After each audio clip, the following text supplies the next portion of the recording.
Imagine a book so raw with grief, it became the Bible its only collection entirely composed of funeral poems. This is Lamentations, 5 heartbreaking dirges mourning the utter destruction of Jerusalem. Hey there. If these Bible stories are helping you grow in God's Word, please like, comment, and share. And don't forget to subscribe and hit the bell so you never miss a new summary. Let's keep spreading the word, one story at a time. God bless you. Now let's continue. This is a story about the aftermath of Jerusalem's fall.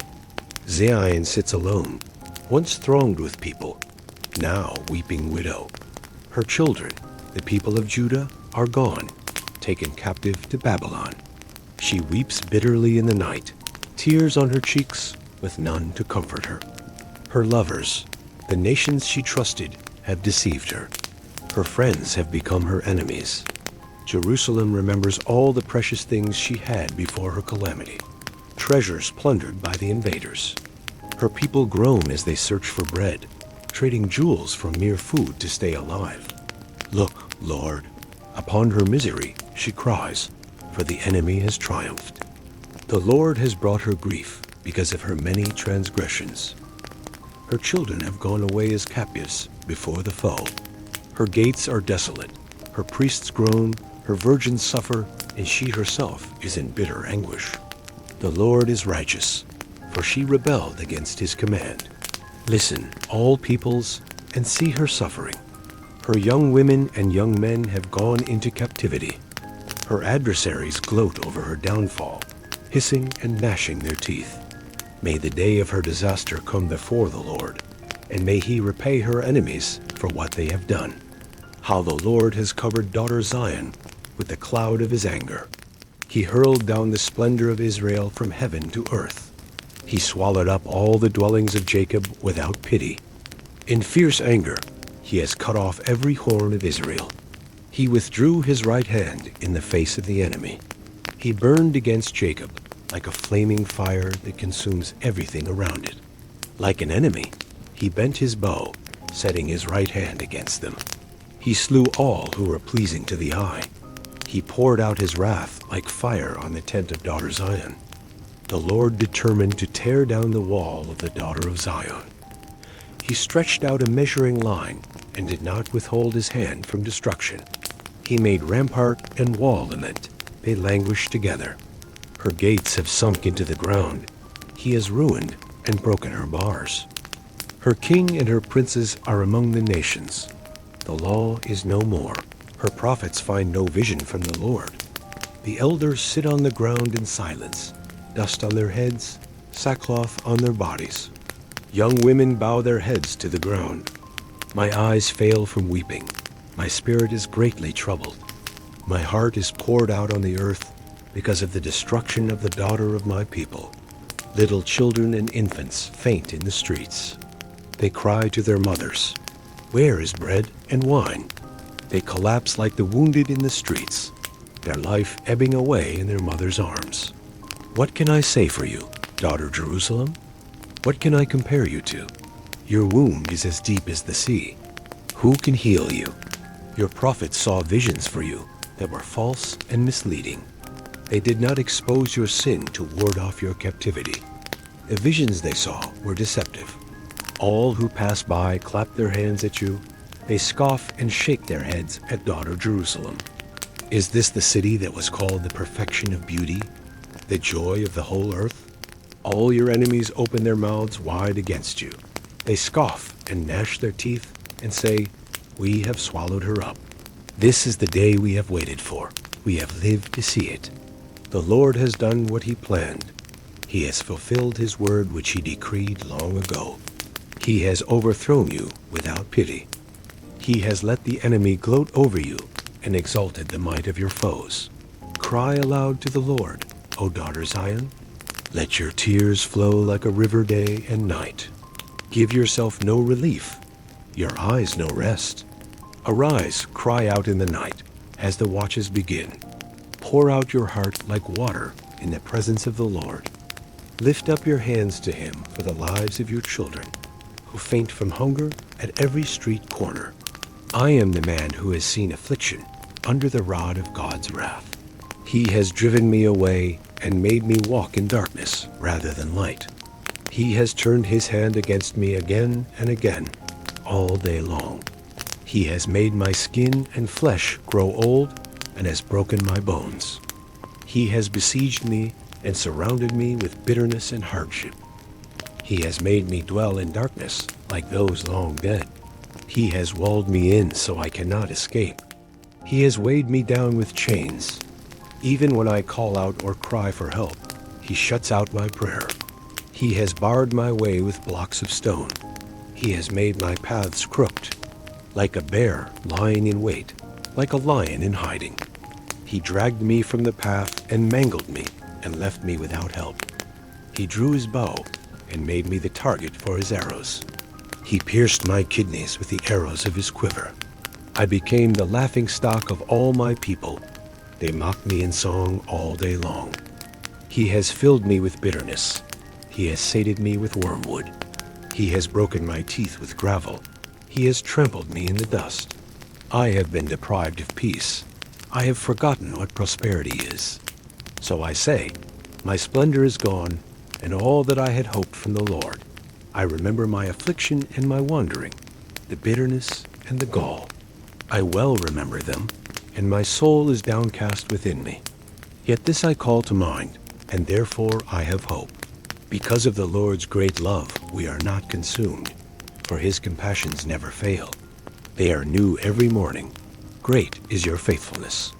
I say to myself, the Lord is my portion, therefore I will wait for him.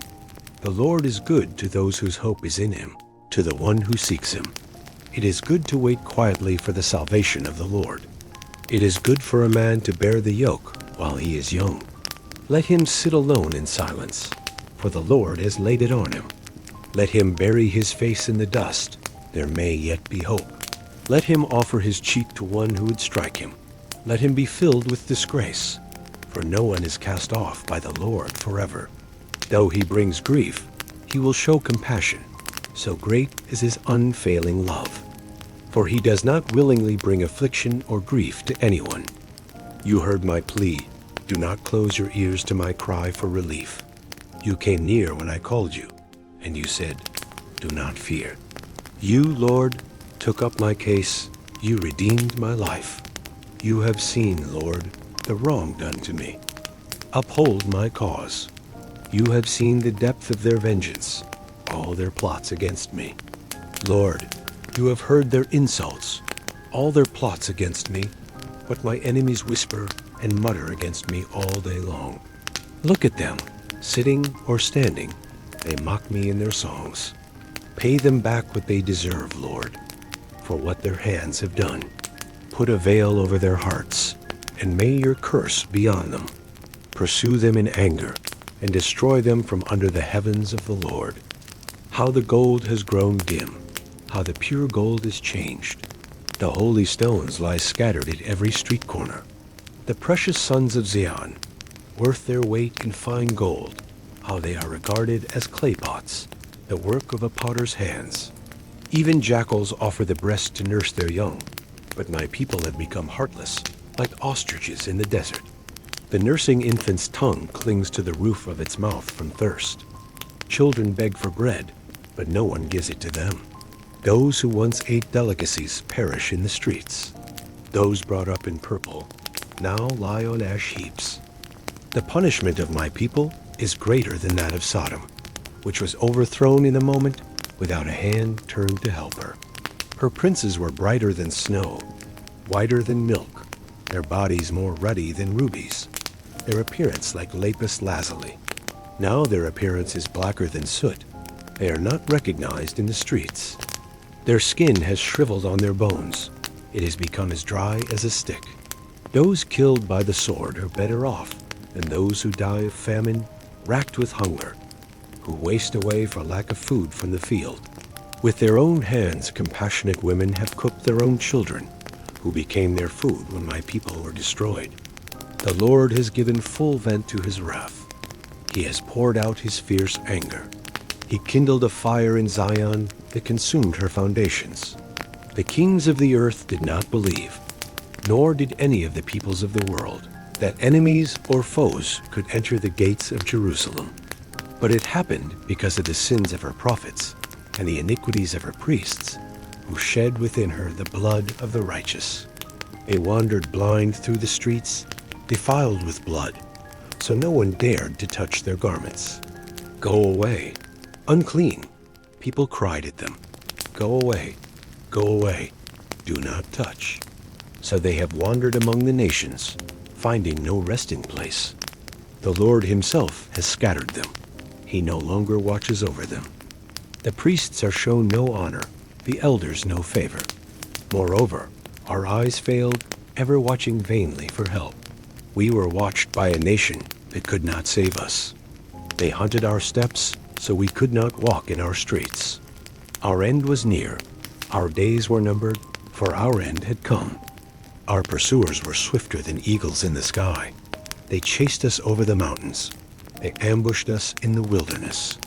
The Lord's anointed, the breath of our life, was caught in their traps. We thought that under his shadow we would live among the nations. Rejoice and be glad, daughter Edom, you who live in the land of Uz.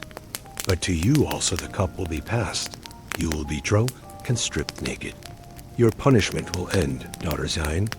He will not prolong your exile. But he will punish your sin, daughter Edom. He will expose your wickedness. Remember, Lord, what has happened to us. Look and see our disgrace. Our inheritance has been turned over to strangers, our homes to foreigners. We have become fatherless. Our mothers are widows. We must buy the water we drink. Our wood must be paid for. We are pursued at our necks. We labor and get no rest. We submitted to Egypt and Assyria to get enough bread. Our fathers sinned and are no more, and we bear their punishment. Slaves rule over us. There is no one to free us from their hands. We get our bread at the risk of our lives because of the sword in the desert. Our skin is hot as an oven, feverish from hunger. Women have been violated in Zion, and virgins in the towns of Judah. Princes have been hung up by their hands. Elders are shown no respect. Young men toil at the millstones. Boys stagger under loads of wood. The elders are gone from the city gate, the young men from their music. Joy is gone from our hearts. Our dancing is turned to mourning. The crown has fallen from our head. Woe to us, for we have sinned. Because of this, our hearts are faint. Because of these things, our eyes grow dim. Because of Mount Zion, which lies desolate, with jackals prowling over it. You, Lord, reign forever. Your throne endures from generation to generation. Why do you always forget us? Why do you forsake us so long? Restore us to yourself, Lord, that we may return, renew our days as of old, unless you have utterly rejected us and are angry with us beyond measure. Lamentations starkly confronts the devastating consequences of persistent rebellion against God.